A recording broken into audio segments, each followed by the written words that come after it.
So the Grinch build took a little longer than expected. By a little longer, I mean I underestimated everything. Twice.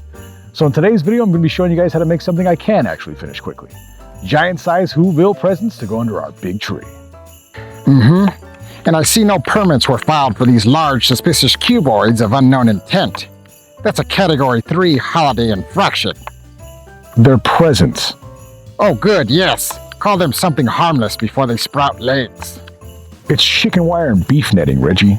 Ah, the two foundational materials of modern nightmares. Anyway, since our Grinch build needs a few extra days, I thought this would be the perfect chance to add something fun and actually useful under our big tree that we made earlier. Big, bold presents, totally customizable, and made from the same material you would use to make any other outdoor holiday decor. Yes, nothing screams holiday cheer like crafting massive gift cubes out of poultry fencing. Santa would be so proud. Absolutely. So let's build him.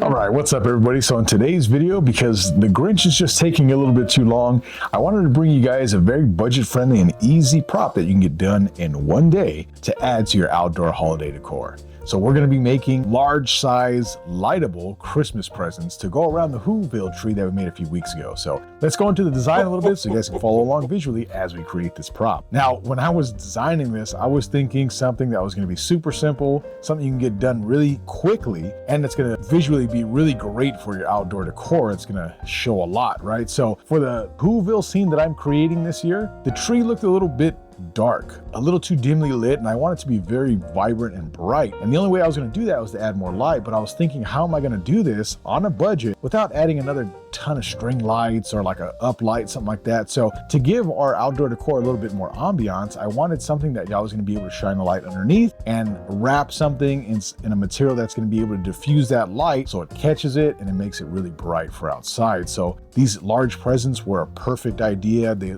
ended up coming out really great. So this is something that I want to share with you guys this season so you can try it out for yourself. So let's get into the material list so you know what you're going to need to create these props and get them up. Now this is really budget friendly, like I said, and it's something that you're gonna be able to get done really quickly, and the materials we're using are gonna be something that's really quick and easy to put together. So first and foremost, we're gonna be needing chicken wire, and the chicken wire we're gonna be using to create our actual boxes. Now, aside from the chicken wire, we're gonna be needing beef netting, and the beef netting is what typically you guys see when people are creating these large spider webs outside. They're using this beef netting to create these large webs, but I'm gonna turn around and use this because it's like a cheesecloth material. It's gonna be able to catch light that we put underneath it, but it's also gonna be semi-translucent, so you're gonna see through it as well. And that's what I need in order to get this light to shine through in the way I'm thinking. So beef netting we're gonna need for sure, and then we're gonna need some like decorative ribbon, particularly the kind that has the wire built in so you can build the bows and create this kind of curved, cool effect on your presents that you're gonna make. Also, we're gonna be using a little bit of spray adhesive and some hot glue to get everything glued together and looking pretty good. So, but if I forgot anything, I'll leave a list somewhere on screen so you guys can check it out. So pause the video, and now let's get right into the build. Yeah.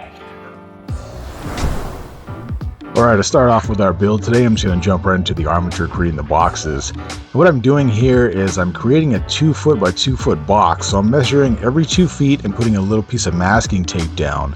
That way I know exactly where I need to bend my wire to get the box shape. Now, the way I was doing this, I did about 4 of these presents, and they got a lot easier as I went. So to start off, I'm just measuring the size of the sides I want, marking it with a little bit of masking tape there so I know where to bend.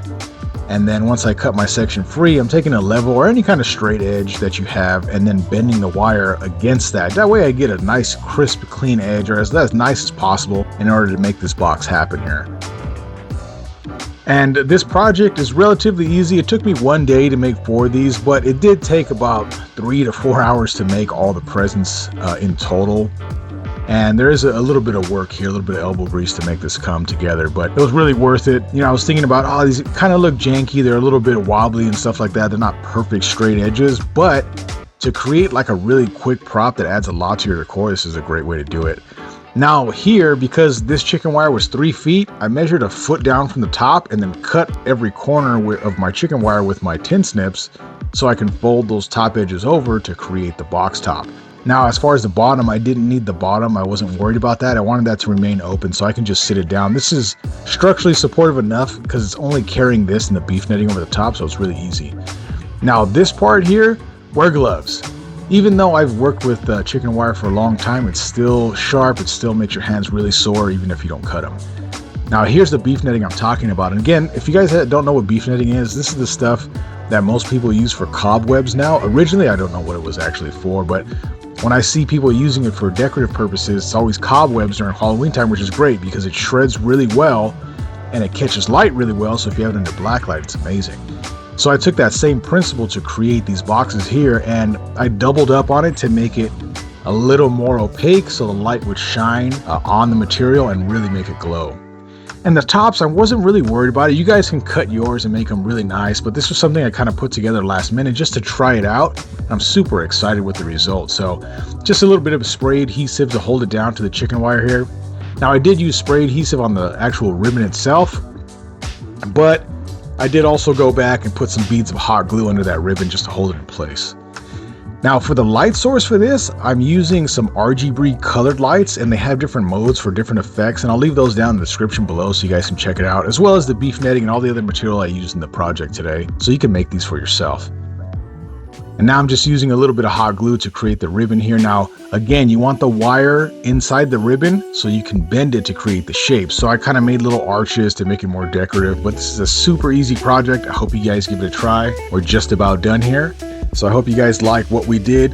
But until next time, happy holidays.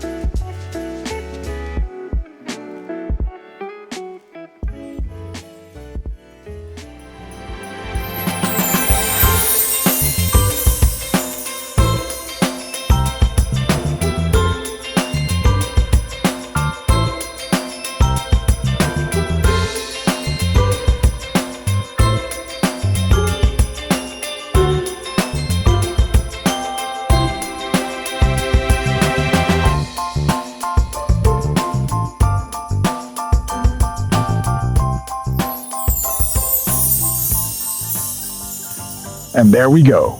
Big old Whoville presents ready for the yard. I inspected them thoroughly and found only 3 potential hazards. 4 if we're counting the glitter. I always count the glitter. For something made out of chicken wire, beef netting, and a questionable amount of ribbon restraint, these came out fantastic. Very festive, very structurally boxish. Thanks, buddy. And if anyone would like to support these highly suspect creative decisions, you can toss a coin to our holiday endeavors on Ko-Fi or buy me a coffee. Every donation keeps me from having to take on a seasonal job as an elf-on-the-shelf parole officer. All right, everybody. Thanks for hanging out and making stuff with us. But until next time, keep building things, stay creative, and don't forget to go wild. I'm Gio from Carvalho Creations, and I'll see you next time.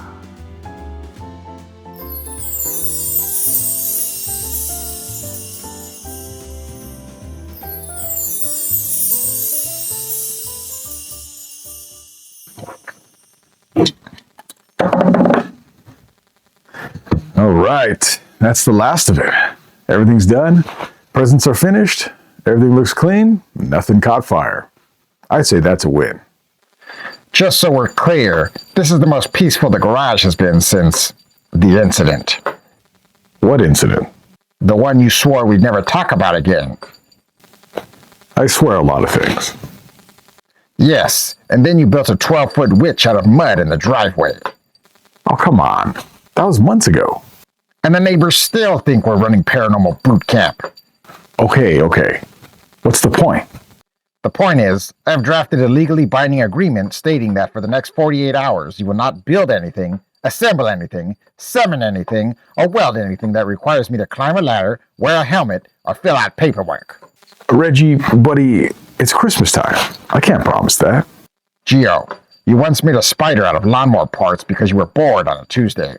Fair. Just give me 1 day where the garage doesn't become a festive death trap. 1 day. Half a day.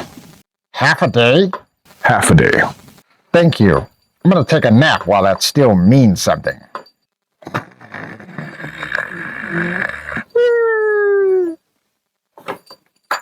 And yes, I sleep with my eyes open. Deal with it. Merry Christmas, suckers.